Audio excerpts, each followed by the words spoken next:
పెళ్లి పురుషుడితో పోలిస్తే మహిళలకు భిన్నంగా ఉంటుంది. మహిళ చిన్నప్పటి నుంచి పెరిగిన కుటుంబాన్ని వదిలి అత్తారింటికి వస్తుంది. పెళ్లి అనేది ప్రతి ఒక్కరి జీవితంలో కీలకమైన ఘట్టం. ఇద్దరు వ్యక్తులు జీవితంలో కలిపి ఉంచేది పెళ్లి.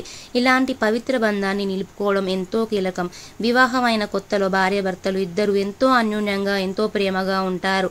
అయితే రాను రాని పరిస్థితులు మారిపోతుంటాయి. ఇద్దరి మధ్య చిన్న చిన్న గొడవలు కూడా వాళ్ళకి పెద్దవిగా కనిపిస్తాయి.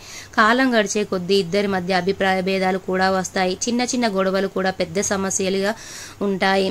గొడవల్ని ఎంతో ఓపికతో నేర్పుతో పరిష్కరించుకోవాలి. అప్పుడే వివాహ బంధం కలకాలం బలంగా ఉంటుంది. లేదంటే చివరకు ఆ బంధం విడాకులకు దారితీస్తుంది. వివాహం తర్వాత మహిళలకు తమను తాము చాలా నిర్లక్ష్యం చేసుకుంటారు. అత్తగారిల్లు, భర్త, పిల్లలు ఇలా కుటుంబ బాధ్యతలతో ఎక్కువగా శ్రద్ధ చూపుతారు.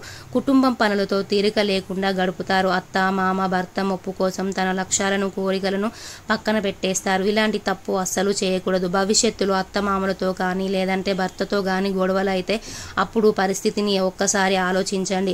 అప్పుడే బాధపడినా ఏం ప్రయోజనం ఉండదు. కుటుంబానికి ప్రాధాన్యత ఇవ్వడంతో పాటు మీ లక్ష్యాలను, మీ కోరికలపై కూడా శ్రద్ధ పెట్టండి. కెరియర్, కుటుంబాన్ని రెండింటినీ బ్యాలెన్స్ చేసుకుంటేనే మీరు ఉన్నత స్థాయిలో ఉండగలరు. భార్య అవసరాన్ని తీర్చడం ప్రతి ఒక్క భర్త బాధ్యత అని అందరికీ తెలుసు. అయితే కోరికలను హద్దులు దాటకుండా ఉండాలి.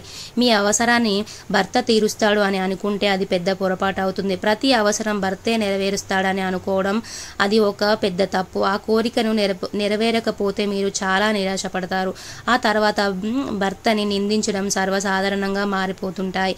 ఇలాంటి తప్పులు మీరు చేస్తుండే వెంటనే కరెక్ట్ చేసుకోండి. పిల్లలకు, కుటుంబానికి ఎలా సమయం కేటాయించాలో అలాగే భర్తకు కూడా టైం కేటాయించాలి. ఇంటి పనుల్లో అలసిపోతున్నారని భర్త ఇష్టాలను సమయం కేటాయించకపోతే అది మీరు నష్టం. భర్త పైన అన్ని భారాలను మోపకూడదు. వారికి తగ్గ సమయం కేటాయించాలి. మీరు మీ మధ్య వచ్చే సమస్యలను పరిష్కరించుకోవాలి. మీరు సమయం కేటాయించకపోతే భర్త తీవ్ర అసహనానికి గురయ్యే ప్రమాదం ఉంటుంది. అందుకే మీరు ఇలాంటి తప్పు చేయకండి. ఇలాంటి తప్పులు చేస్తే ఎమ్మటే సరి చేసుకోండి.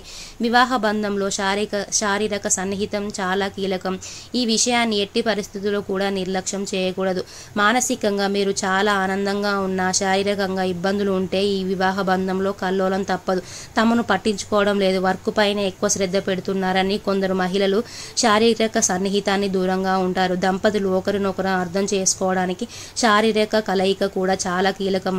అది లేకపోతే దంపతుల మధ్య దూరం పెరుగుతుంది. దీంతో పురుషులు ఇతర స్త్రీలను ఆకర్షితులయ్యే ప్రమాదం ఉంటుంది. అందుకే ఇలాంటి తప్పులు చేయకూడదు.